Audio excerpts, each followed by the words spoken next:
Vamos lá, meus irmãos. Nossa nona aula de hermenêutica. Glória a Deus. Mais uma vez, graça e paz. Hoje a gente vai estar falando sobre o livro do Luiz Berkhoff, ou Luz Berkhoff, né? E a gente vai estar começando no capítulo 1 em diante do livro. Vamos falar um pouco sobre a história dos princípios hermenêuticos, depois a história também com relação ao período da Igreja Cristã, os pais da Igreja. Vamos fazer uma pincelada dos demais séculos. Depois a gente vai estar falando um pouco também sobre algumas outras características aí do capítulo 3. Vamos ver se eu acho que não vai dar tempo para a gente chegar no capítulo 4, aliás. Conseguindo hoje terminar até o capítulo 3, está ótimo, tá bom?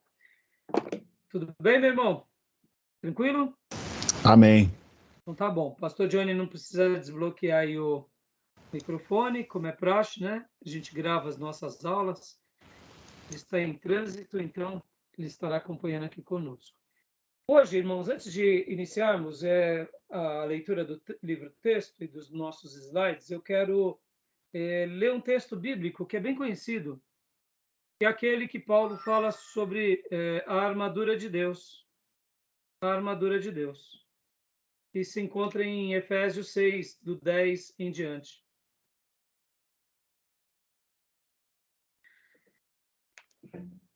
Esse texto é muito conhecido por nós. O apóstolo Paulo aqui falando sobre ele, fala sobre a batalha espiritual, que é uma realidade. Fala para que a gente se revista da armadura de Deus, aqui é uma figura de linguagem. Fala sobre outra realidade também, que é a luta que acontece no mundo espiritual, nas regiões celestes. E aí ele vem no versículo 13 em diante e fala algo muito interessante. Eu peço que o irmão Gil leia para nós do 13 ao 17. Ok.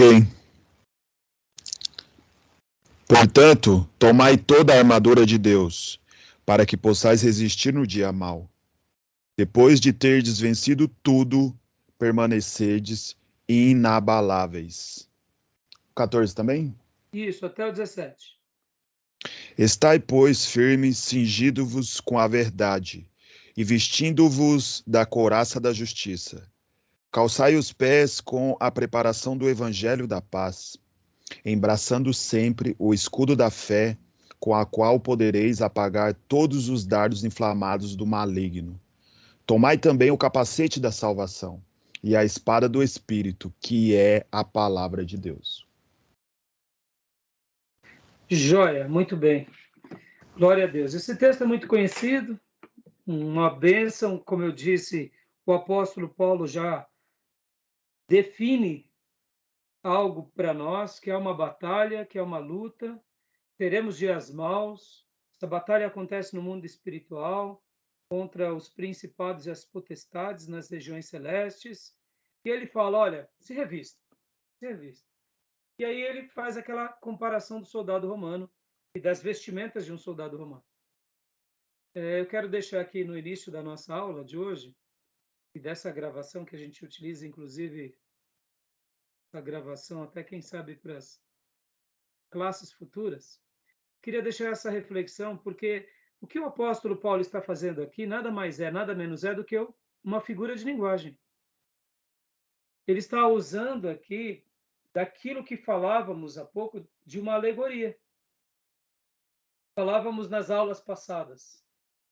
Dentro das figuras de linguagem, nós temos muitas construções e a gente sabe que, por exemplo, dentro das figuras de linguagem temos símile, temos a metáfora, temos a parábola, temos a fábula, temos o provérbio, são tudo figuras de linguagem. E uma das coisas que eu quero destacar aqui nessa abertura da aula de hoje é o seguinte, que a escola de Alexandria era uma escola baseada na alegorização, ou seja, eles usavam com muita frequência figuras de linguagem no seu método de ensino. E podem ver que Paulo usou aqui, ao comparar com as vestimentas do soldado romano, ele usou uma figura de linguagem. Ele fez uma comparação. Então, eu quero só refrescar a memória de vocês que o Novo Testamento e o nosso mestre por excelência, Jesus, ele usou de muitas figuras de linguagem e entre elas ele usou da parábola. Muitas parábolas. Podem ver que os evangelistas registravam muitas parábolas. E é comum isso até mesmo nas 7 cartas do Apocalipse, que também são os ditados de Jesus para nós. Podem ver que ali, quando o Senhor está repreendendo as 7 igrejas, ele usa termos como sinagoga de Satanás. Ele fala sobre o colírio. Ele fala também sobre vestes. Ele fala sobre ao vencedor eu darei uma pedra, escreverei um novo nome. Ou seja, pode ver que a comunicação do mestre era permeada com figuras de linguagem, com retóricas, com símiles, figuras de retóricas, símiles, metáforas. Por que eu estou falando tudo isso? Hoje, guardem isso. No estudo desse livro, irmãos, a gente vai trabalhar bastante sobre essas duas escolas, que é a escola de Antioquia e a escola de Alexandria. Tá bom? E como eu disse na minha aula da semana passada, ou melhor, na aula de terça-feira, que tivemos na última terça, hoje a gente está tendo essa aula extraordinária quinta, eu falei para vocês que a igreja protestante, ela conserva a escola de Antioquia como a melhor escola. E quando ela fala sobre a escola de Alexandria, ela fala assim com uma certa desconsideração. Eu até entendo um pouco por que isso acontece. Porque, de fato, foi em virtude da escola de Alexandria, ou pelo menos no contexto da escola de Alexandria, que vão surgindo muitas heresias. Então, por isso que os nossos irmãos do passado, principalmente logo depois da Reforma, eles acabam olhando a escola de Alexandria com uma certa intolerância, eu diria. Mas aí eu quero dizer para vocês que poderia ter sido o oposto também. Eu não sei se vocês estão entendendo minha linha de raciocínio. Está conseguindo compreender, Gil, ou não? Tá? Quais são as heresias que acontecem mais dentro do pano de fundo da escola de Alexandria? Já que a escola de Alexandria gostava de figuras de linguagem, figuras de retórica, ou tropos, como chamamos, havia um hábito de, por exemplo, ir aceitando tudo que se ouvia das suas lideranças. E essas lideranças, por acaso, eram lideranças que foram se distanciando dessa doutrina e, naturalmente, foram colocando, por exemplo, o culto aos ídolos, algumas crendices, a infabilidade papal, e todo aquele pano de fundo católico romano foi, eu diria, muito mais assimilado pela turma da escola de Alexandria. No entanto, os nossos irmãos do passado, quando eles fazem essa leitura das duas escolas, eles dizem, tá vendo?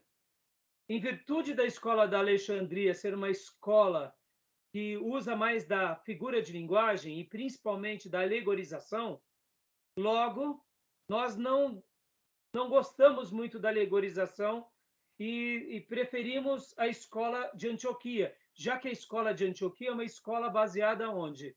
É uma escola baseada na interpretação gramatical, na interpretação histórica e na interpretação teológica, que aprendemos terça-feira. E então, o que acontece? Fica muito mais difícil de você colocar uma heresia aqui na escola de Antioquia. Por quê?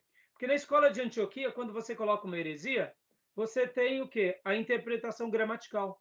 Você questiona se aquilo que está sendo dito corresponde com a gramática bíblica. Está entendendo? Você, quando coloca uma heresia, por exemplo, falando que Pedro é o primeiro Papa, por exemplo, e dando uma ideia de que o Papa ele não tem que ser casado, aí você vai na história e você fala, que incoerência, Pedro era casado. Por que os outros papas não são casados? Tá entendendo? Dando aquela ideia do celibato, de que o celibato é uma coisa que o líder tem que ter. Então, o que acontece? Aí você refuta essa teoria ou esse dogma pela história cristã, a revelação. Pedro era o principal dos apóstolos, ele era casado. Quase todos os demais apóstolos eram casados. Logo, a única exceção dos apóstolos solteiros era Paulo. Então, o celibato era para ser uma exceção e não uma regra. E com que base a gente faz essa fundamentação? Com a interpretação histórica. Os líderes do Velho Testamento, os sacerdotes, que eram os pastores de Israel, eram casados. Os profetas, na sua grande maioria, eram casados. Quais eram os profetas que eram solteiros? Era a minoria. Logo, pela interpretação gramatical e pela interpretação histórica, você refuta o quê? As teorias erradas e as heresias. Está entendendo? Ficou mais claro? Tá ficando claro aqui a ideia, ou porque a escola de Alexandria, para nós, ela é uma escola mais estimada? E o terceiro ponto, que é a interpretação teológica. A escola de Antioquia, ela tem também como base, lembra que eu falei que o tripé da escola de Alexandria é a interpretação gramatical, a interpretação histórica e a interpretação teológica. Então, é questionado, tudo que se faz é questionado por base na teologia, por base na história e por base da gramática. Então fica muito mais difícil de ter heresia. Agora eu digo para vocês, e falo e afirmo, nos nossos irmãos da igreja primitiva, mesmo os que eram de Alexandria, eles gostavam de alegorização. Será que foi a alegorização que os corrompeu? Eu quero acreditar, e aqui é a minha opinião, tá? Aqui é a minha opinião de professor, de teólogo. Eu quero acreditar que o que corrompeu não era a questão da alegorização, mas era a questão da frouxidão, da piedade das escrituras neles. Vou dar um exemplo. O neopentecostal. O neopentecostal, em tese, ele acredita na interpretação gramatical, ele acredita na interpretação histórica e ele acredita na interpretação teológica. E ele faz um monte de heresia, porque ele é frouxo na sua teologia. Podem ver que nós, protestantes, vemos algumas seitas nascerem no nosso quintal, e essas seitas, muitas vezes, elas dizem que preservam isso, mas de fato não preservam. Não foi a alegorização que levou à corrupção. O que leva à corrupção doutrinária é o que? A frouxidão à doutrina. A frouxidão ao de fato crer nas escrituras. Eu sei que num terreno de alegorização, uma heresia ela coaduna com mais facilidade. Quer ver um outro exemplo? Vamos pegar aqui o povo pentecostal. O povo pentecostal, na sua essência, eles são espirituosos, eles creem no poder de Deus, eles creem nos dons, eles creem na revelação, creem em tudo isso.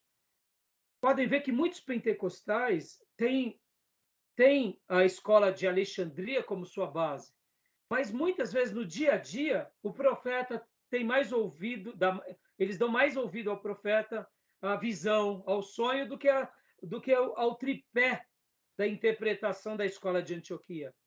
Mas eles acreditam na escola de Antioquia, mas muitas vezes a prática pentecostal, ou seja, a fé dessas pessoas, eu diria, principalmente aqueles que não são mais muito maduros, eles acabam colocando outras coisas em pé de igualdade. E aí criam as suas próprias hermenêuticas. Pode ver, o que um falso profeta muitas vezes faz numa igreja pentecostal. Faz muitas coisas. Aí você fala assim, mas eles são piedosos. O que acontece? Nos pentecostais, o que acontece? Há uma ingenuidade. Eles acreditam que aquela pessoa que tem o dom, ou que se diz ter o dom, eles estão no mesmo pé de igualdade dos apóstolos, como foram nos dias bíblicos ou dos profetas. Ou seja, eles têm eu diria, também uma certa frouxidão na sua maneira de interpretar a Bíblia. Eles acabam acreditando mais no pastor que profetiza, na irmã que profetiza, do que do próprio texto sagrado. Eu digo isso porque eu convivi com muitos grupos e irmãos amados, inclusive que nas suas igrejas as profetas faziam o que bem entendiam, ao ponto, por exemplo, de pegarem famílias já casadas há anos e falar assim: olha, irmão, você precisa separar da irmã, porque Deus está mandando, e você, irmã, casa com fulano, e começar a arranjar, refazer casamento dentro da igreja em nome de Deus. E as pessoas faziam, porque acreditavam que aquele profeta estava sendo usado por Deus. Porque, olha só, ao ponto do exagero da frouxidão. Se a Bíblia está dizendo que o que Deus uniu não separe o homem, mas o profeta vinha e falava e as pessoas, então, davam mais ouvido ao profeta. Perceba, não é o fato dessa igreja pentecostal estar do tripé da escola de Antioquia que vai fazer com que ele realmente siga aquela escola na sua essência. É claro que o que eu quero dizer é o seguinte: eu posso dizer que creio em tríplice interpretação. Na interpretação gramatical, na interpretação histórica e na interpretação teológica. Mas, de repente, dentro da minha prática diária, eu não levo isso muito a sério. Ou seja, no andar da carruagem, ao longo do tempo, a minha doutrina vai ser frouxa. A minha maneira de fazer a igreja vai ser frouxa. Por quê? Porque, de fato, não é o fato da alegorização ou não, é o fato da frouxidão com as escrituras. Por que eu estou falando tudo isso? Porque Jesus, por exemplo, ele usava de parábola, mas ele não feria o espírito teológico. Jesus usava de muitas parábolas nos seus ensinos e não feria. Paulo usava muitas analogias e não feria. É possível que muitos cristãos usem a escola de Antioquia e sejam muito felizes, porque o que vai deturpar a escola de Antioquia não é simplesmente alegorização, mas vai ser na maneira em que ele usa essa alegorização na teologia. Se essa alegorização está fundamentada na teologia, vai ser muito útil essa escola. Por isso que eu disse que eu ia tentar reconstruir essa ideia aqui entre nós, mostrando que é possível sim você nadar de braçada na escola de Antioquia sem cometer deslizes. Porque se a minha teologia bíblica ela é profunda, eu vou usar a alegorização como um acervo didático na minha proclamação do evangelho ou nas minhas aulas ou nos meus sermões. Ficou claro, Gil? Está dando para ficar claro? Está dando? Ok, pastor. Está ficando claro. Eu não sei se eu fui muito rápido, se eu tentei ser conciso, mas o que eu quero dizer é o seguinte: de fato, eu admito que a escola de Alexandria ela é mais fácil de trabalharmos, mas a escola de Antioquia ela é mais apaixonante ao trabalharmos. Por que eu estou falando isso? Olha só, lembra que nas aulas passadas e nos módulos passados, eu falei, aqui mesmo nas aulas de hermenêutica, eu falei que a hermenêutica ela é ciência e ela é arte. Lembra disso? Sim. Quando ela é ciência? Quando eu estudo o texto pelo texto. Quando eu examino o texto. Quando eu estudo a palavra. Quando eu faço uma conexão naquela frase. Faço uma análise sintática. Quando eu faço tudo isso, eu estou fazendo o quê? Eu estou fazendo ciência, eu estou estudando. Mas quando eu uso a minha criatividade, quando eu uso a minha inovação, em todas essas palavras, em tudo aquilo que eu estudei, em todas aquelas análises, e faço ali, embelezo com sinônimos, vou no original, vou no radical, pego uma ideia e potencializo essa ideia. Ou seja, essa minha hermenêutica está virando arte. Olha que interessante. A escola de Antioquia, olha que fantástico essa ideia que eu tive. A escola de Antioquia, ela é ciência com arte. Ela é ciência com arte. Porque você vai estudar o quê? A gramática. Você vai estudar o quê? A história. Você vai estudar o quê? A teologia. Você vai gastar um tempo profundo nisso e você vai usar depois a arte para embelezar. Já a escola de Antioquia, que ela é baseada no que? Na alegorização, ela é mais arte do que ciência. Ela é ciência, mas você cria mais contornos, você embeleza mais. Em outras palavras, você enfeita o pavão. E muitas vezes, numa comunicação, numa aula, e muitas vezes num sermão, é isso que vai fixar e que vai perpetuar o ensino aonde? Naqueles que nos ouvem. Por exemplo, quando nós falamos da parábola do filho pródigo, das ovelhas perdidas e da dracma, ninguém esquece. Por quê? Porque ali foi o quê? Foi ciência, foi teologia, mas ali foi mais arte. A parábola ela é arte pela arte. A parábola do semeador, ninguém esquece. A palavra de Deus é a semente. O nosso coração é a terra. Olha que fantástico. Ou seja, é arte na teologia.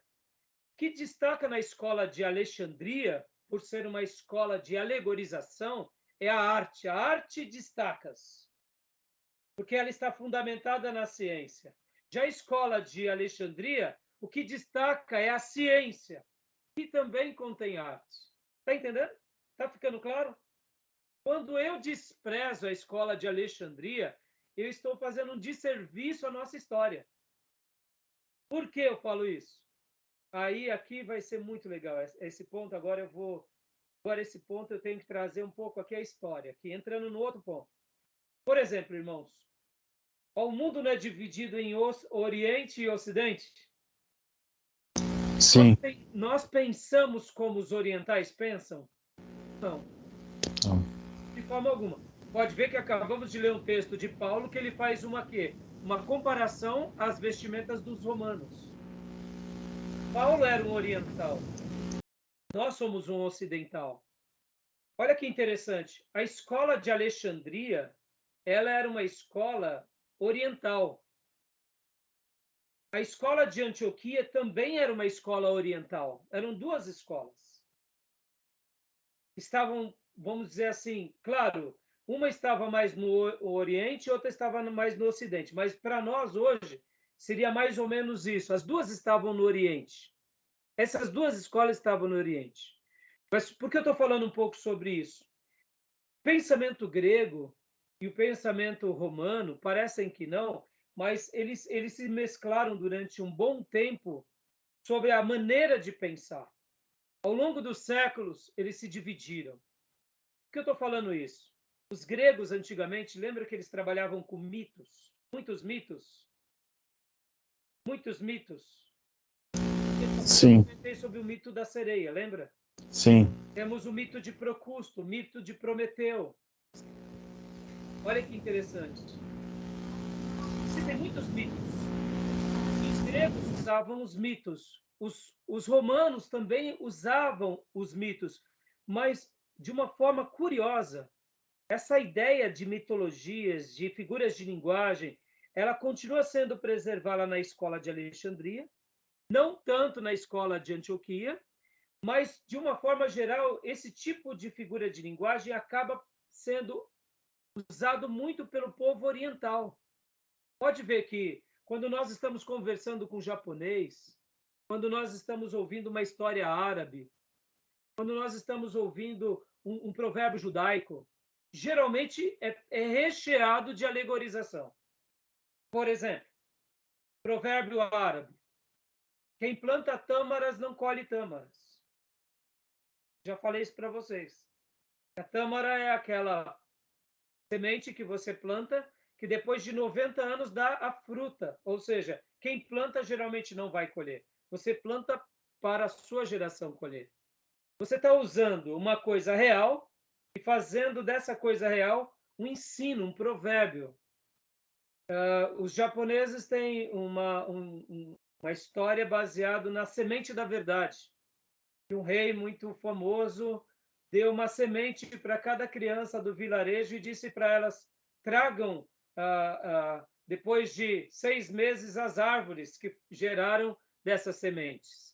E aí teve o dia marcado para o rei receber as crianças e com as suas árvores, e era impressionante a fila de crianças com as suas árvores das mais variadas. E no meio da fila havia uma criança muito simplesinha e pobrezinha que segurava um vaso, e nesse vaso não tinha árvore nenhuma, mas ela foi até diante do rei. Depois de o rei verificar todas aquelas sementes, ele escolhe aquele garoto e fala: você é o vencedor, você será aquele que eu vou escolher. E ninguém entende nada, porque de fato o rei tinha distribuído muitas sementes para todas as pessoas e para as crianças plantarem. E como que ele vai escolher a árvore que não germinou? Como ele escolheu a árvore que não germinou? E aí o rei veio e na frente de todos disse assim: é porque essa semente é a semente da verdade. Ou seja, antes do rei distribuir as sementes, ele tinha colocado todas as sementes de várias árvores frutíferas e de pés dos mais variados, ele colocou no forno. E a semente, ela não só secou, mas ela morreu. Então era impossível germinar.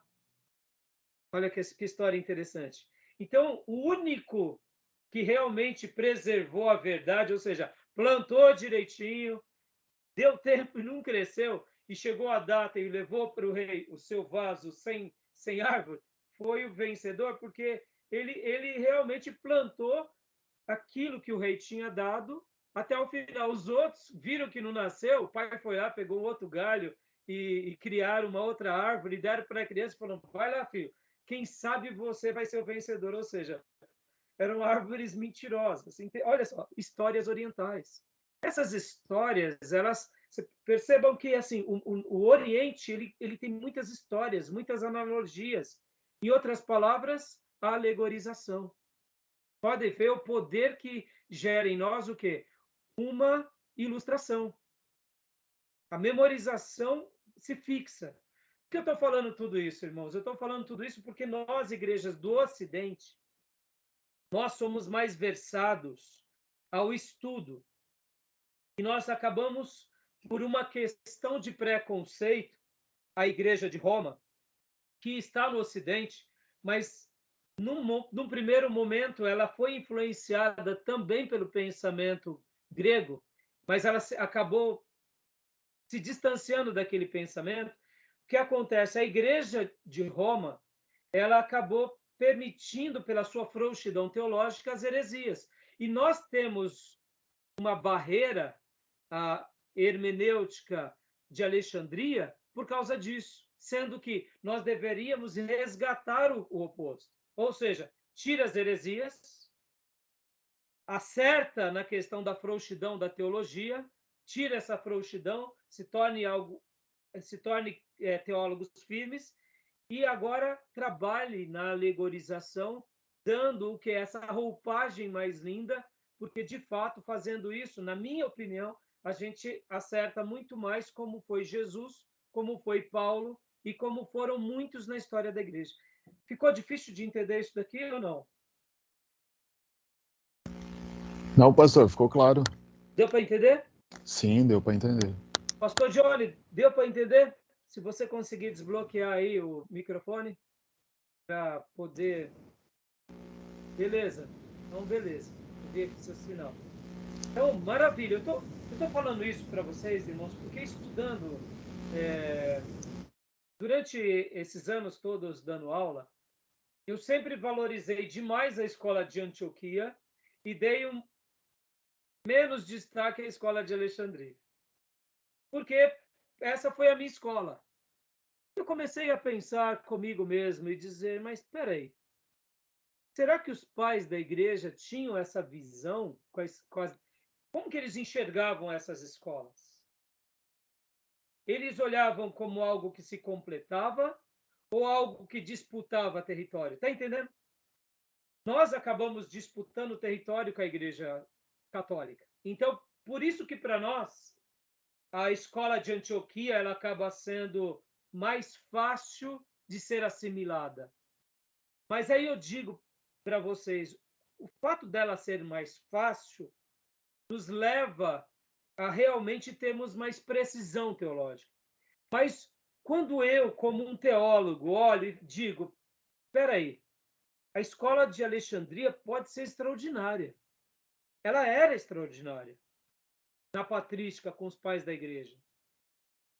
Se ela se perdeu, não foi por causa simplesmente da alegorização, mas foi porque eles começaram a negociar sua teologia.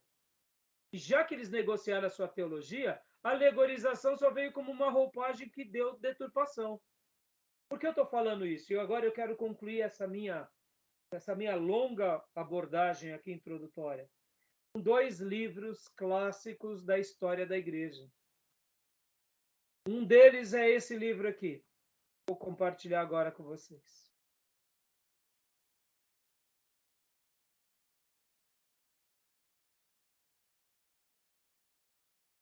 Esse livro aqui.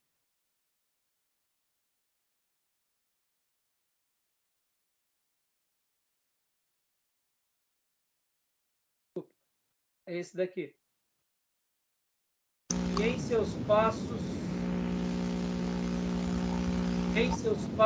que faria Jesus? Nós lemos esse livro. M. Sheldon. Hã? Há uns 2 meses atrás, nós, os discípulos mais velhos da igreja, lemos esse livro. O que vocês acharam desse livro? Maravilhoso, meu Deus do céu. Maravilhoso. Agora eu digo para você, esse livro, ele é o quê?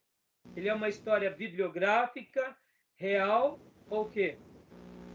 É uma história verídica, né? Não. Será que nós estamos falando do mesmo livro? Então, De um pastor. Ele é uma ficção. É uma ficção? Ele é uma ficção. Mas é uma ficção tão maravilhosa que vocês prestarem atenção se for o mesmo livro. Se for o mesmo livro, né?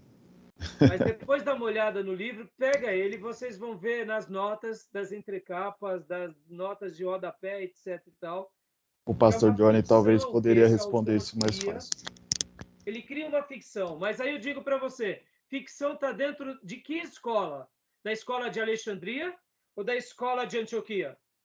Alegorização, né? Alegorização. Vem cá. Parábola do filho pródigo está dentro de que escola? De Alexandria ou de Antioquia? Alexandria. Mesmo ser na escola de Jerusalém ali é a escola do mestre. Mas a ideia é uma ideia mais voltada para esse pensamento de alegorização.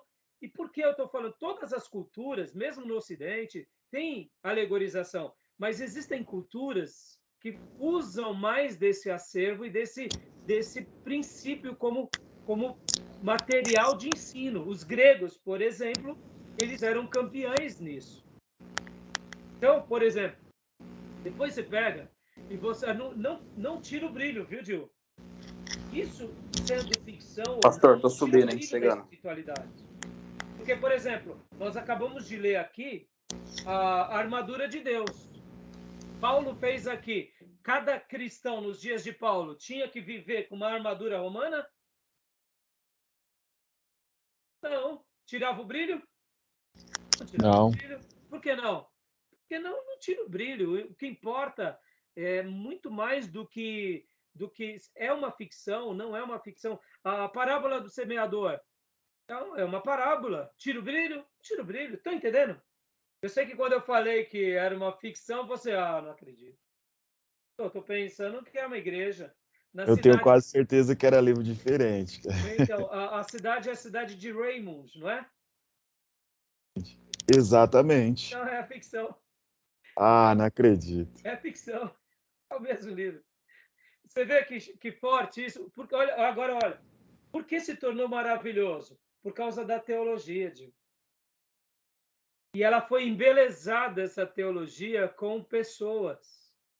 Como se... O que o autor, que o nosso irmão, ele fez com esse livro? O que o nosso irmão fez com esse livro? O Charles Sheldon. Charles Sheldon nada mais fez, nada menos fez do que ele pegou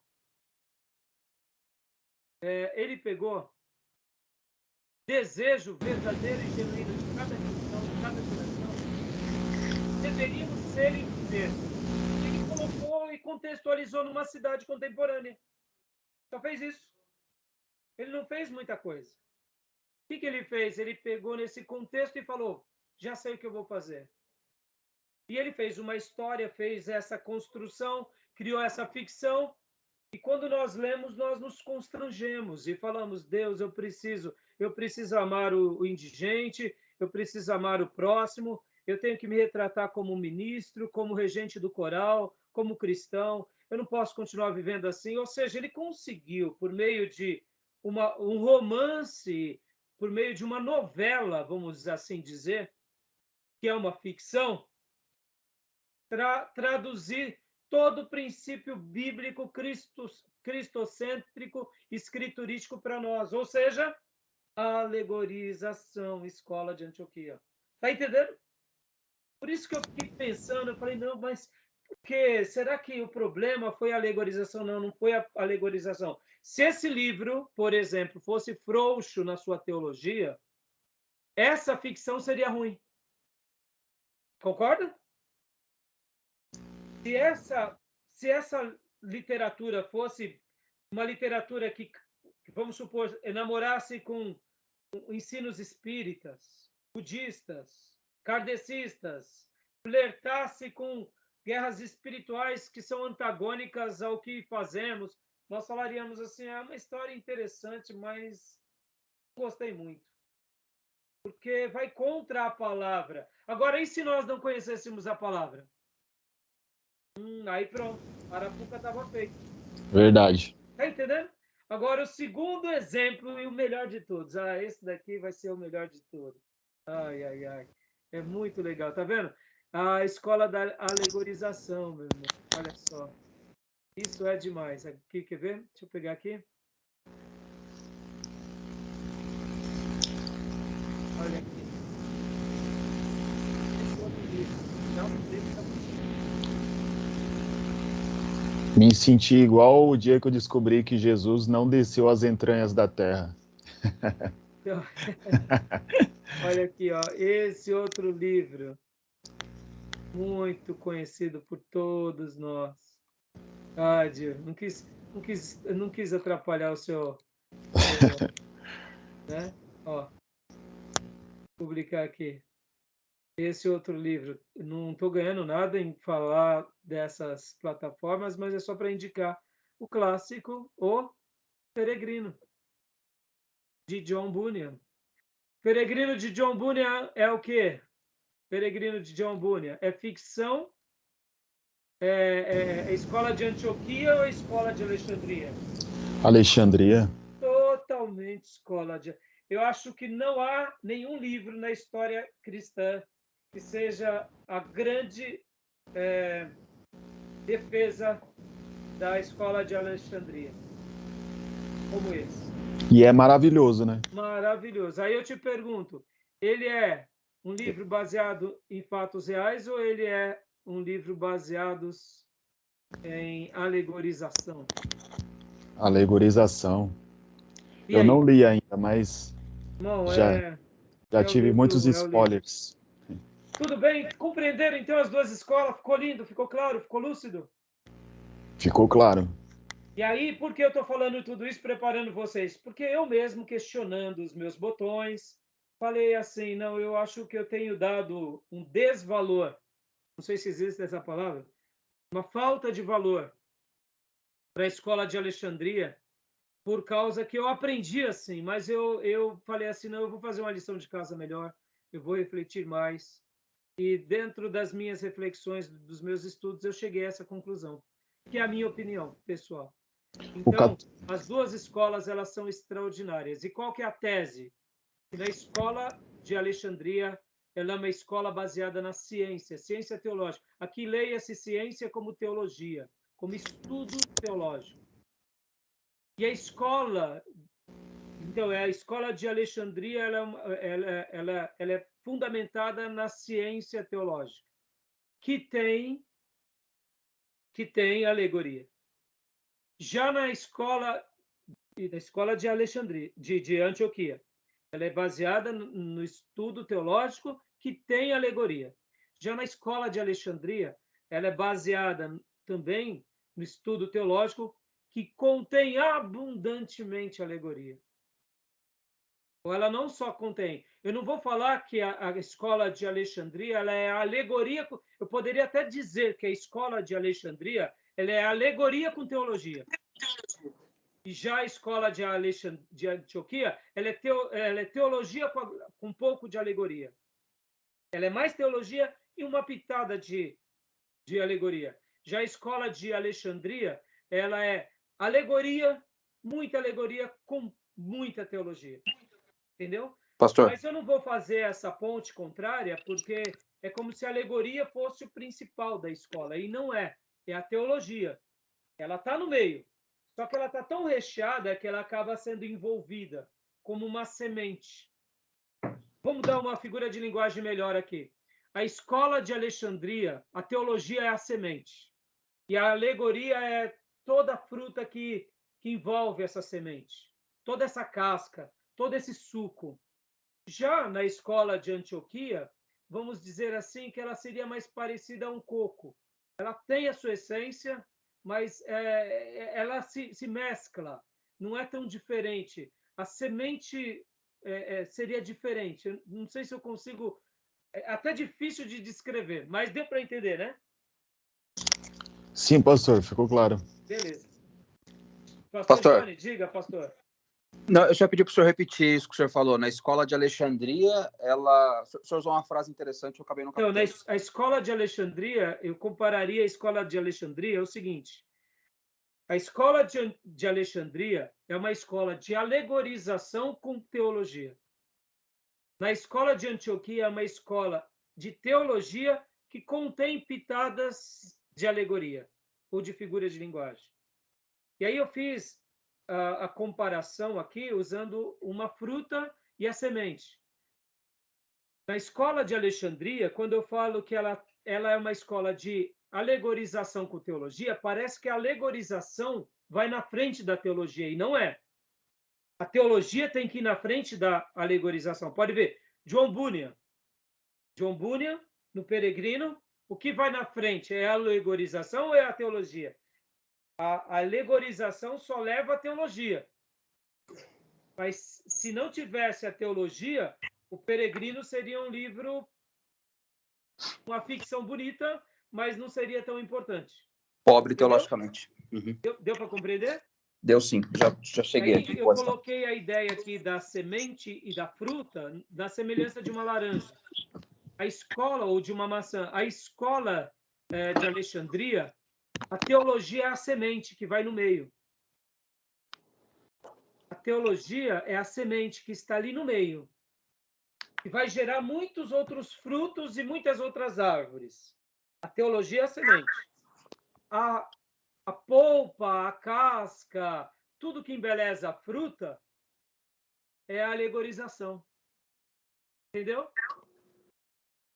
Então, a escola já de Antioquia já é diferente. Ela seria, por exemplo, como se fosse, vamos imaginar aqui, uma cenoura. Ela é aquilo que é. Ela é ciência pela ciência e tem uma certa beleza. Mas ela não tem pompa, no sentido de florear tanto. Por isso que eu disse que a escola de Antioquia ela é ciência com pitadas de arte. E a escola de Alexandria ela é muita arte com uma dose precisa de ciência. Tá bom? Beleza, pastor? Beleza. Alguma dúvida? Ô, pastor, eu até entendo quando o senhor fala que queria fazer uma defesa em relação à escola de Alexandria, mas o catolicismo trouxe bastante desvalor, né? Essa palavra que o senhor falou. Eu não sei descredibilidade, né? Até ver se existe desvalor. Então. Trouxe muito disso, né? E por isso que hoje não tem a credibilidade. Então, mas você sabe, Gil, felizmente. Eu fui treinado em cima desse pensamento, Gil. Nas outras aulas aqui de hermenêutica, eu mostrei esse mesmo pensamento. Mas ao refletir sobre tudo isso e principalmente por ser apaixonado a essas duas ficções que eu acabo de dizer, eu comecei a pensar, e não somente por causa das ficções, mas por causa do Novo Testamento, e principalmente por causa das parábolas de Jesus. E comecei a refletir, e comecei a pensar, e falei, peraí, será que a escola de Alexandria, ela era uma escola frouxa no início? Ou ela se tornou frouxa depois? Aí, estudando um pouco isso, a gente nota que, no começo, a escola de Alexandria ela não era frouxa. Ela era piedosa. A alegorização era uma coisa muito boa para eles. Só que depois que eles vão passando os séculos e as décadas e os séculos, eles vão perdendo que intensidade na sua teologia, e aí a alegorização, aí pronto, aí eles se perdem totalmente. A Mas a hermenêutica culpa fica não ruim. é simplesmente da escola de Alexandria ou de porque Antioquia é melhor. É porque eles perderam a essência. É por isso que eu falei dos pentecostais, e é por isso que eu falei dos neopentecostais, porque muitas igrejas pentecostais, elas nascem com pastores extremamente piedosos, crentes, e muitos neopentecostais já são mais desviados do que qualquer outro que a gente possa imaginar. Mas você fala, mas como aconteceu isso? Ele prega a Bíblia, tá a Bíblia na mão. É porque eles dizem ter uma escola, mas não preservam aquela escola. Então, o problema em si não é a escola em si. Eu sei que nós, como teólogos, vamos dizer essa escola ela é melhor do que aquela. E é verdade. No entanto, Gil, o problema maior é que aquelas comunidades elas se tornaram que frouxas com a teologia. Seria na semelhança da igreja de Sardes. Estão vivos, estão com um jeito de que estão vivos, mas já estão mortos, entendeu? Ou a igreja de Éfeso, volta ao primeiro amor, que já perderam o primeiro amor, entendeu? Então, o problema, muitas vezes, você pode ver que a igreja de Éfeso é uma boa lembrança disso. O livro de Apocalipse, por exemplo, é um livro repleto de alegorização. É uma profecia futura repleta de alegorização. Aí eu digo, por que não usarmos mais alegorização? Vamos ficar com medo? Quer ver? Eu vou dar duas bases aqui para vocês nunca mais vão esquecer. Ó. Hoje, o título pastor não é prestigiado. Ora, vamos tirar o título pastor? O nome igreja não é prestigiado. Vamos tirar, então, o princípio igreja? Não. Se houve pastores corruptos, a gente não tem que substituir o termo. Temos que arrumar a casa. Se há igrejas corruptas, a gente tem que arrumar a igreja. Porque são termos sagrados. A alegorização e as figuras de linguagem, elas estão na Bíblia do Gênesis ou Apocalipse. Deus se comunicou assim. A igreja primitiva tinha uma escola forte nisso. Ela se perdeu na teologia e aí a alegorização virou um terreno fácil para a entrada das heresias. Mas hoje nós, protestantes e avivados e pentecostais, vemos o mesmo efeito acontecer nas nossas igrejas debaixo dos nossos narizes, aonde pastores protestantes que se dizem piedosos são mais marqueteiros, são mais homens de negócio, pregadores de prosperidade do que qualquer outra coisa. E estão revestidos de um clichê evangeliquez, com dons espirituais, e são desviados, fazendo muitas pessoas não conhecerem a graça, conhecerem uma religião, se envolverem com crendices mais diabólica do que qualquer outra coisa. E aí o problema está onde? Nessa frouxidão teológica. Né? Então, na realidade, o problema maior é essa base. Então, eu quis só dar esse resgate. Eu acho que essa parte aqui, irmãos, não é querendo falar não, mas ela... Desculpa, assim, não estou usando de vaidade, né? Mas eu nunca ouvi uma explicação como essa, entendeu? Ao longo desses anos todos de teologia, de estudo, eu particularmente me sinto honrado por esse pensamento. E me sinto privilegiado, porque para mim isso acaba sendo quase uma tese de mestrado, ou melhor, uma dissertação de mestrado e uma tese de doutorado, entendeu? Isso daqui é pano para manga para isso, o resgate disso. E eu não preciso muito, a não ser usar o quê? O livro do Sheldon e o livro do nosso irmão Bunyan, entendeu? Essas são duas obras-primas que já me dão base do Sheldon, né? Charles Sheldon e do John Bunyan. que já me dão base suficiente para fazer os mais defensores da escola de Antioquia pensarem, poxa vida, por que eu não usei da escola de Antioquia que nem os meus antepassados?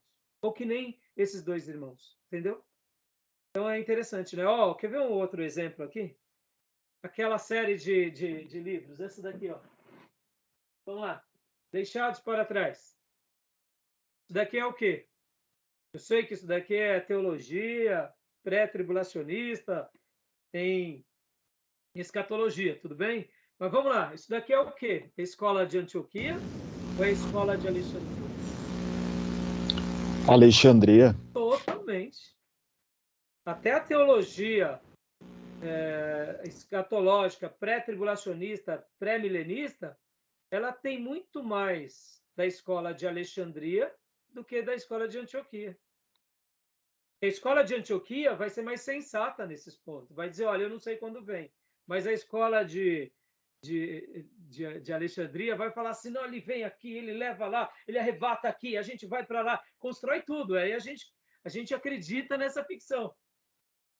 E eu sei que é muito linda e eu quero esperar que seja verdade e que seja assim, mas a gente vê que a escola de Alexandria, ela vai dar asas à imaginação, à arte.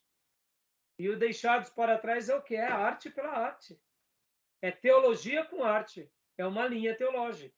Para muitos é uma linha teológica falha, mas é a arte. Então a escola de Alexandria é arte pura com teologia. A escola de Antioquia é teologia com pitadas de arte. Tá bom, meus irmãos? Eu falei, não vou fazer essa. Amém. Meu Deus do céu, vou ensinar meus alunos com essa graça que recebi passar, porque eu, particularmente, irmãos, me sinto assim desafiado a estudar mais a escola de Alexandria. Entendeu? Tá bom? Beleza até aí? Tudo ok, bem? pastor. Beleza, pastor. Agora já está aí, né, no seu novo cockpit aí, né? Tá bom? Então vamos lá, irmãos. Vamos aqui para os slides, né? Como eu disse para vocês, irmãos, esse livro do Louis Berkowitz, ele é um pouco mais complicado. Já começaram a ler ele? Já. Já. O que vocês estão achando dele? Então, ele é... Desculpa, Gil. Chegou agora e quer dominar, né? Como assim? É uma leitura que a gente tem que fazer com cuidado, né? Ele é um pouco mais denso quando comparado com o do Nelson. Mas eu estou gostando da leitura, de verdade. Não, ele é maravilhoso. O livro é maravilhoso, só que dá para ver que ele tem uma pitada do quê? Da escola de Alexandria. Ou melhor, da escola de Antioquia. É isso que eu ia falar, de Antioquia. Ele é ciência. Ele é mais ciência. Ele vai estudar a história, ele vai estudar o tempo, ele é mais científico, né? Ele é mais acadêmico. Academia, escola de Antioquia. É interessante. Isso daqui é muito legal, irmãos. É muito legal. Deixa eu só falar uma coisa para vocês aqui, para eu pontuar esse. Se Deus permitir, domingo eu vou falar um pouco sobre isso. Eu quero tocar num assunto domingo e eu vou dar um toque para os irmãos da igreja sobre compreender um pouco isso na nossa vida. Por exemplo, irmãos, futebol é arte ou é ciência?